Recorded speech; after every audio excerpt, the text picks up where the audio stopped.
कृष्ण लीला प्रकाशकम गायन्ति साधव सर्वे हरि लीला যথার্থ। যিনি নাম এনেছেন, যার জন্য এই কলির জীব এই মহামন্ত্র কৃষ্ণ নাম পেয়েছে,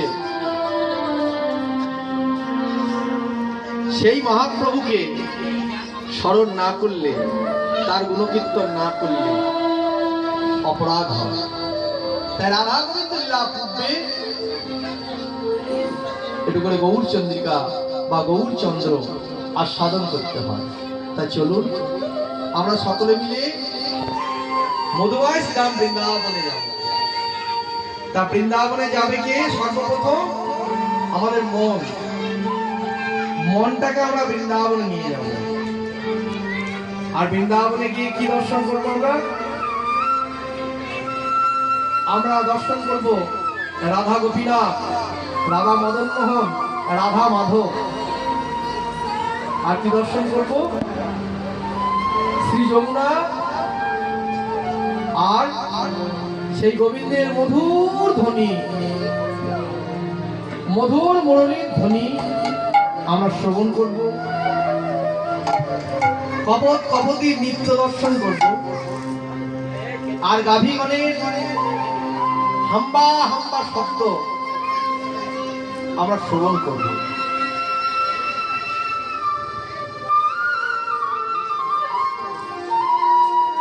তবে রাধারানীর কৃপা ছাড়া কিন্তু বৃন্দাবন দর্শন হবে না। তাই বৃন্দাবন দর্শন করতে গেলে আগে রাধা কৃপা লাভ করতে হবে। আর রাধারানীর কৃপা না হলে কিন্তু গোবিন্দ দর্শন হবে না। কেন? এটা আমার মুখের কথা নয় বাবা, এটা আমার মাধবের মুখের কথা। ভগবান নিজ মুখে কি বলেছেন? ভগবান নিজ মুখে বলেছেন, মই পিতবাস শিরাধার দাস, ইহাতে সন্দেহ যাহার, কোটি জন্ম ভজন করিলে বিফল ভজনতা। আমি যে রাধার কেনা দাস, এই কথাটা যদি ক্ষণিকের জন্য কারো মনে সন্দেহ জাগে, তাহলে কিন্তু সারা জন্মের ভজন কিন্তু তার নষ্ট হয়ে যায়। তাহলে আমাকে পেতে গেলে আগে রাধা অনুগত হও।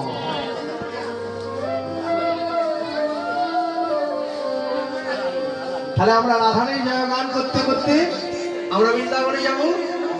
তা চলুন। ও মিঠি রসনা,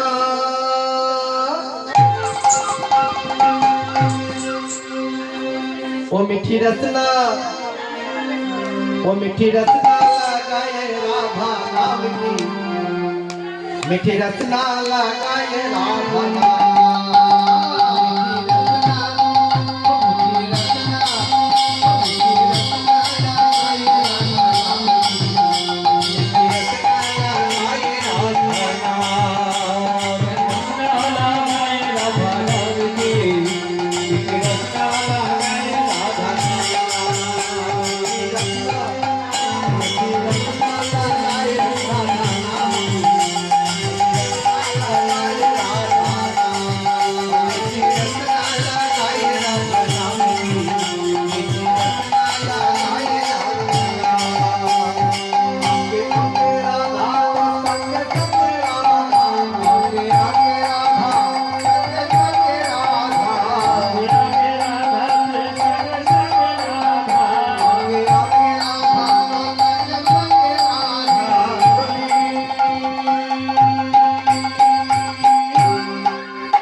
ব্রজগোপীরা চলে যায় তখন রাধা রানীর জয়গান গাইতে গাইতে যায়, যায় না? আবার বৃন্দাবনে দেখবেন, বৃন্দাবনের কালচার এখন আমাদের এদেশেও চলে এসেছে। বাড়িতে কোনো অনুষ্ঠান হলে হাতে দেখবেন মেহেন্দি করে, আমাদের ঘরের মা বোনেরা করে না? কিন্তু তাদের সঙ্গে আমাদের একটু তফাৎ আছে। তফাৎটা কোথায়? তারা গোটা হাতে মেহেন্দি করে, মাঝখানটা রাধা নামটা লিখে রাখে, রাধানীকে আশ্রয় করে। তাই আপনারা যখন হাতে মেহেন্দি করবেন মাঝখানে রাধা নামটা লিখে রাখবেন। ও হাতে মেহেন্দি লাগাও রাধা নাম